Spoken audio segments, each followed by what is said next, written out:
Hi everyone, this is Renata from Hungarian Language Solutions. Welcome to our first Hungarian Citizenship Tips and Tricks video we are recording with the lovely Karen.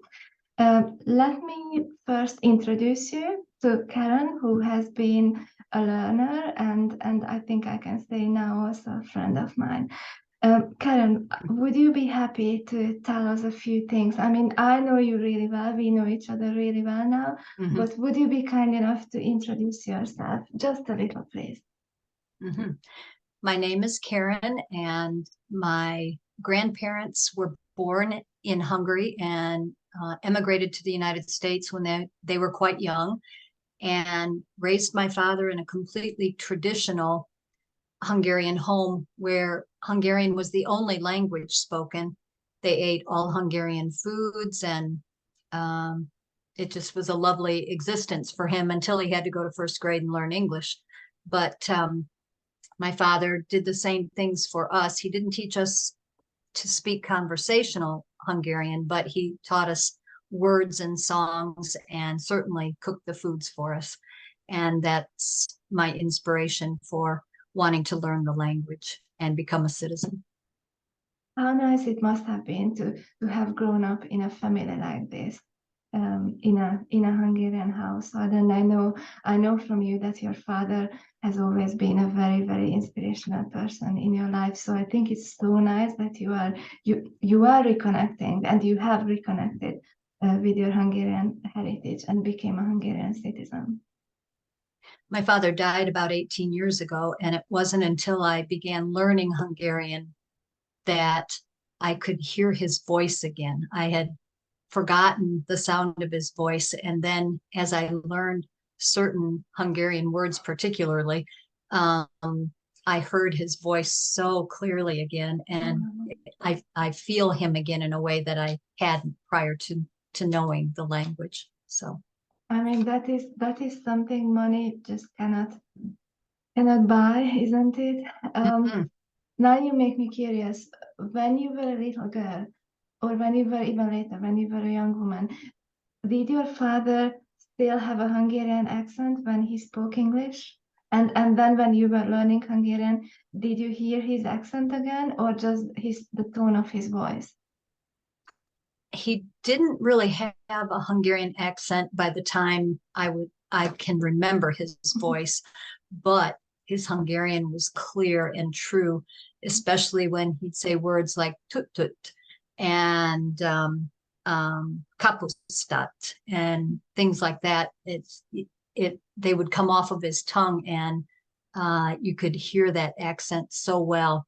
Or he'd greet his brother, and he'd say Pichu, and it was lovely to hear them interact like that. So. Really nice, so nice. And then obviously you started learning Hungarian, and you said these same things with your own mouth, and how nice that must have been.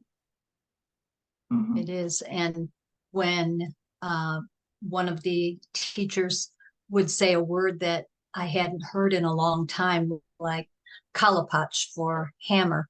A very important one. And when she said it, tears came to my eyes because I hadn't heard it for so long. And then I heard it, and she said, "Does anybody know what that word means?" And I said, "I certainly do." And, so just funny things like that happened throughout the lessons, and it was fun. So nice to hear all these things, Karen. So Karen, when we were working together, what was most valuable? What did you most enjoy during the course you took with us? I think what I appreciated most was the thoughtfulness of all of you teachers, and the way that you didn't just sit down and go nose to the grindstone, talking Hungarian, but you gave us videos and music and lessons to follow. Before every lesson, you would send us the lesson of the day so that we could look it over and then follow it as you taught us. And that was wonderful because I could associate what I was hearing with what I was seeing on the lesson. learning history, tidbits of history. It wasn't like having a Hungarian history book, but when certain dates would come around and you'd teach a mini lesson about St. Stephen's feast day or name days or things like that, and add that to the lesson, it made it flow better. And I didn't have a headache at the end of the lesson from trying to understand 90 minutes of constant Hungarian language. It was, a give and take. So, I'm sitting here thinking, oh my God, it feels so special that this has been one of our main goals for the past 13 years, to teach Hungarian through Hungarian culture. So to teach the language through culture.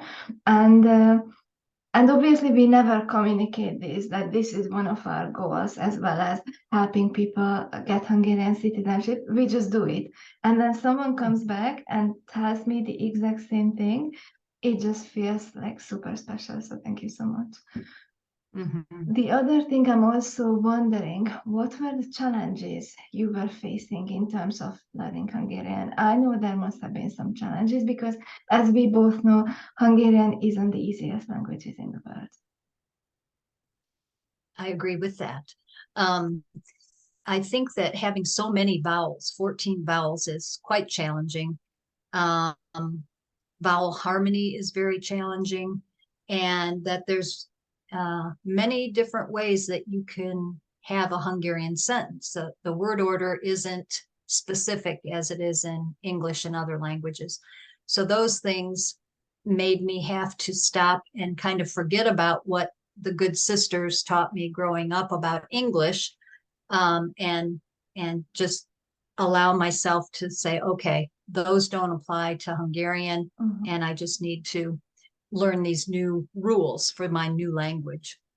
And I had to be patient with myself because it was difficult. And there were days that I came away from lessons feeling better about them than others, but it was not a reflection of the teaching style or the teacher themselves. It was that I didn't feel I was progressing as quickly as I should, but I was progressing at the rate that I mentally could, and was taking in as much as I could at one time. And so when I learned to pace myself and to give myself credit for the things that I was able to learn, and then just keep working at it, I did much better. And I think because I have told you already, the two of us have chatted about this already, that what you did was so inspirational. I have seen you so many times, and I was sitting here so many times feeling your pain, feeling your frustration. I felt that it was difficult for you, but you always found the motivation in yourself, and you always found the will to push through and to continue. And I actually learned a lot from you as well. So the learning, I always say the learning goes both ways. Yeah, this picture is of my father and grandfather, my inspirations for continuing. And I'm a nurse. And when I was in nursing school, I was sitting at the dining room table studying, and I was frustrated. It was chemistry, and I just wasn't understanding it. And I literally picked my books up and threw them on the ground in the dining room. And my father came in and said, "What are you doing?" And I said, "I quit. I'm not going to do this anymore." And he picked my books up and slammed them on the table. And he said, "You are going to do it because you can do it." And that's the voice I kept hearing as I was challenging myself that I wasn't smart enough or good enough to continue in Hungarian. I kept hearing his voice. You are good enough. You can do it. So. Wow. And then you did it as your father taught you. I did it. And you told yourself you would. What would you say to someone considering preparing for the interview and setting the goal of becoming a Hungarian citizen? I say go for it.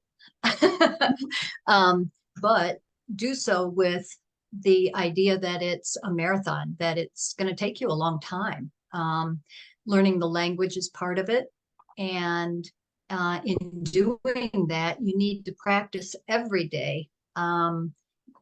Even if it's 30 or 45 minutes a day, practice every day rather than not studying at all for 3 or 4 days and then trying to cram 4 days worth of learning into one day. It's just not the same. It doesn't sink in that same way as taking a bite every day does.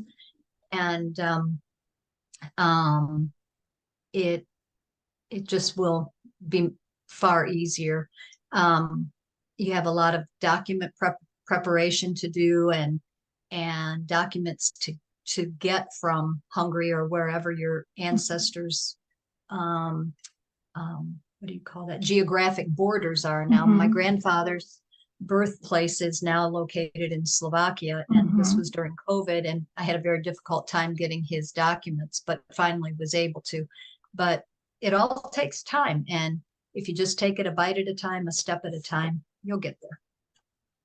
That's again such an important tip you are just giving here. Do you remember? I think you were there a couple of weeks ago in the Hungarian Culture Club. We watched a TED Talk with the amazing Lubitz Silvia, the famous Hungarian ultra runner, and she always said, you always just need to take one step at a time, always just the next step. And you did the same. Right. Yes. And so finally, Karen, has learning Hungarian changed your life in any way? It sure has. I look forward to celebrating Hungarian holidays as much as American holidays now. And in Hungary, you not only have a birthday, but you celebrate your name day as well.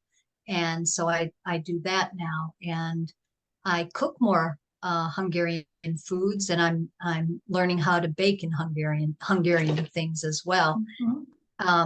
Last weekend, my brother and I actually made a Hungarian sausage called hurika, and it was quite a production, and we did it via Zoom. He lives in South Dakota and I live in Ohio, and we worked together for 5 hours making the sausage in our own kitchens, and it turned out wonderfully.